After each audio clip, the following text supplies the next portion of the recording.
শুধু গান নয়, গানের গল্প, সে ডানা মেলে উড়ে যায় অল্প অল্প একদিন, প্রতিদিন একদিন প্রতিদিন।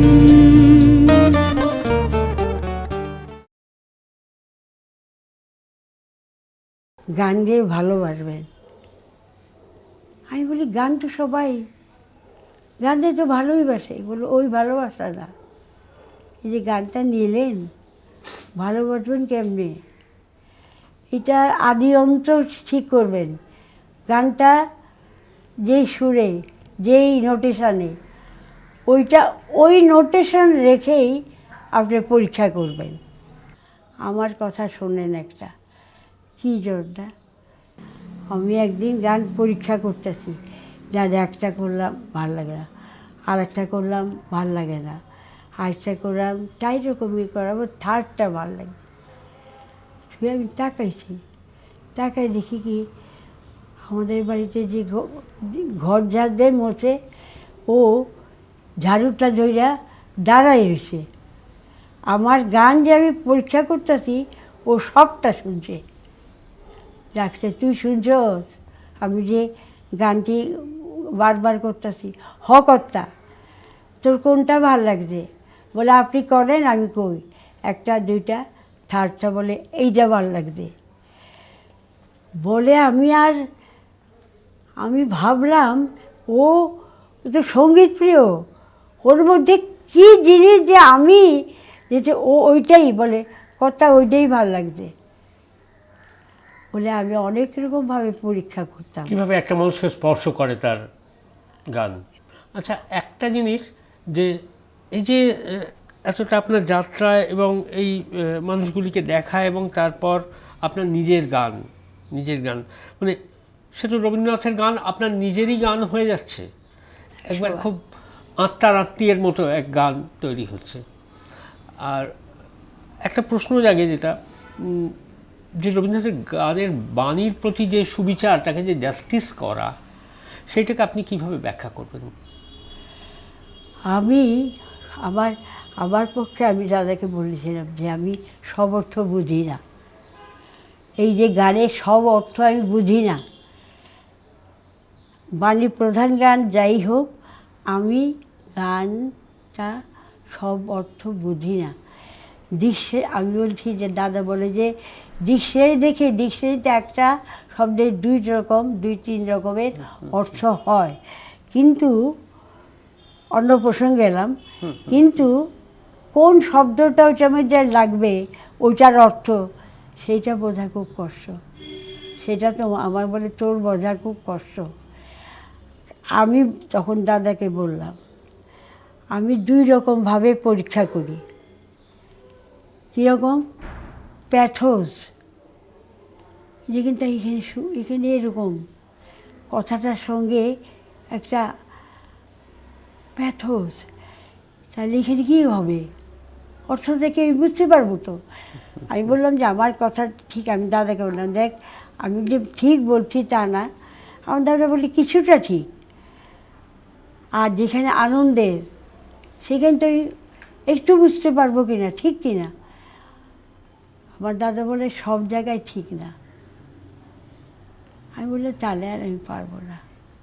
এই যে ভাবটাকে নিয়ে চলা, গানের ভাবটা, যে কখনো দুঃখের, কখনো আনন্দের, বা কখনো তার যে আরও বৈচিত্র্যের যে জায়গা রয়েছে রবীন্দ্রনাথের গানের, মূলত যে সব সময় সমস্ত শব্দের অর্থ একবারে ব্যাকরণভাবে না বুঝলেও কিন্তু তার যে ভাবটাকে আমি ওইভাবেই নিতাম। আমি ওইভাবেই নিতাম, কারণ আমার তো ক্লাস করতে হচ্ছে, ক্লাসে আমি মেয়েদের তো একটু বলতে হবে। আর আমি জানতাম যে কয়েকটি মেয়ে খুব পড়াশোনা করে, তো আমি গানটা পড়ে পড়ে এই কথাটা এখানে, এই ভাবটা আমার মনে হয় দেখো তো মিনতি, আমি যেই অর্থটা করলাম সেটা কি কিছুটা, বলে কিছুটা, সবটা হয়নি। পরিষ্কার, ভয় পেও না, কারণ আমি তোমাদের কাছ থেকে জানতে পারি, সবার কাছেই শেখা যায়। তুমি বলো এখানে, ও হয়তো দিদি আপনি যে এই কায়দায় নিলেন এইটা নয়, এইটার অর্থ এই বলে ডিসকাস করে দিল, আমি শিখে গেলাম ওর কাছ থেকে। আমি বললাম যে আমার চিন্তাধারাটা অন্যরকম ছিল। বলে আপনার কিছুটা ঠিক কিন্তু সবটা না, ও বলে দিল। তখন আমি ভাবলাম ঠিকই তো বলেছে। রবি ঠাকুরের বাণীর সঙ্গে তো কোনো কিছু আর বলার নেই। কী করে উনি ভাবলেন এই কথাগুলি, অবাক লাগে। সে তো বিস্ময়। বিস্ময় আর কি, মানে সেই একটা বিস্ময় ভ্রমণ আর কি, সেই বিস্ময় ভ্রমণ চলছেই আর কি।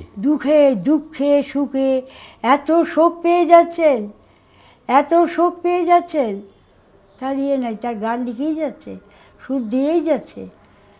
ব্যবহার সকলের সঙ্গে কাউকে বুঝতে দিচ্ছে না, অন্তরে ঘা, অন্তরে যে কী দাহ চলছে বুঝতে দিচ্ছে না। এ কি কম কথা?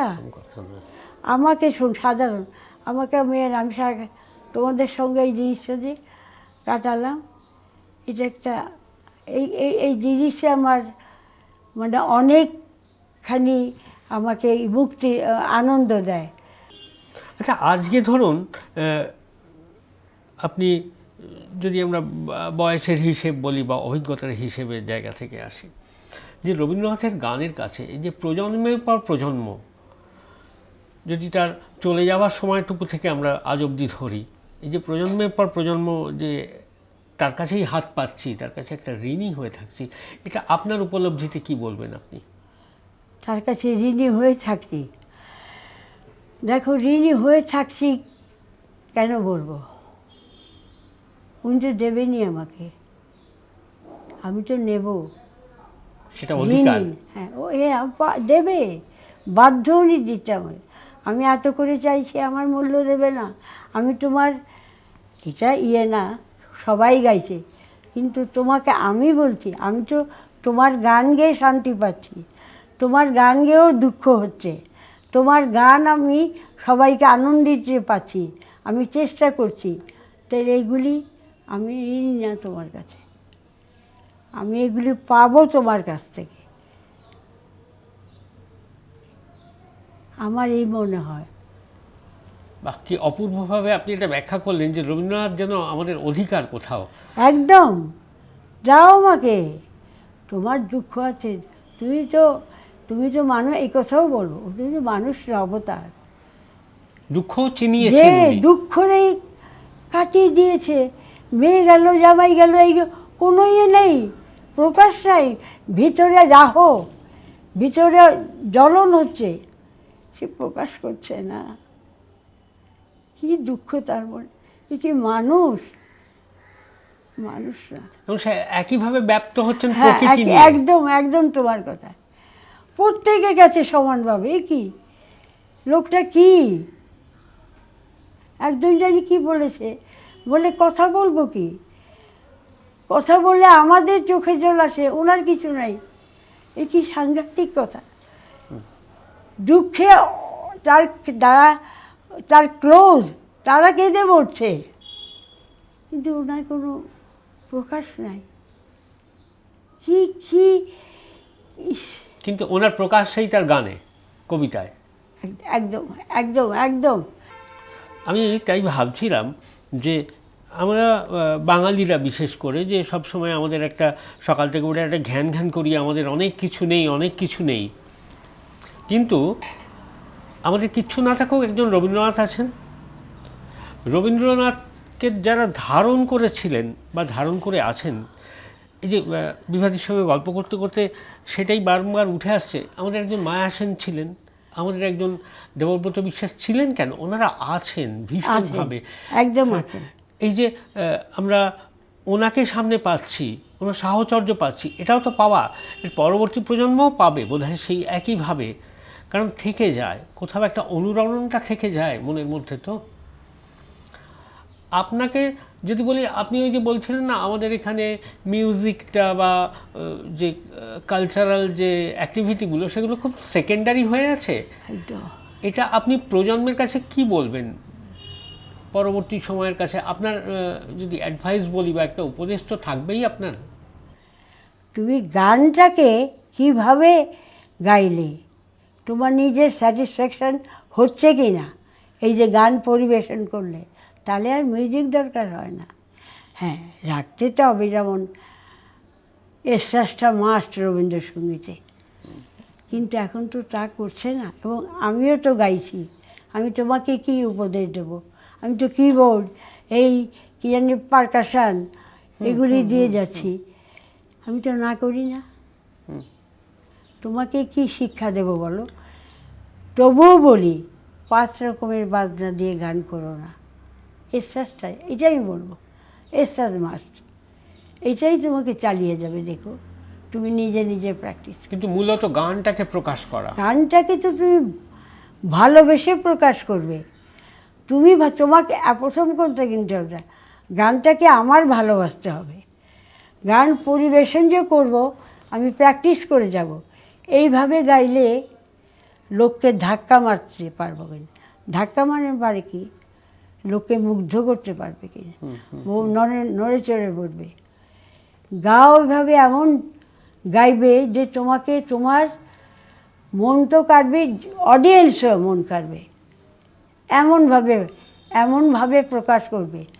তুমি প্র্যাকটিস আসল, এইভাবে গাইলে কীরকম লাগলো, আবার না আরেকবার দেখি, এটা গাইলে আরেকবার দেখি, এইভাবে পরীক্ষা নিরীক্ষা, ওইটাই আসল। তারপর তোমার বারবার তোমার যেটা ভাল লাগে সেইটা করো, দেখো কীরকম। তুমি দেখো, ভয়েস থ্রো করো, ওই শটটা থ্রো করো, এবং ওই নোটেশানটা ঠিক রাখো। ওই নোটেশানের উপরে তোমার সব কাজ করতে হবে, কীভাবে এক্সপ্রেশন দেবে, ওই নোট কিন্তু পারবে।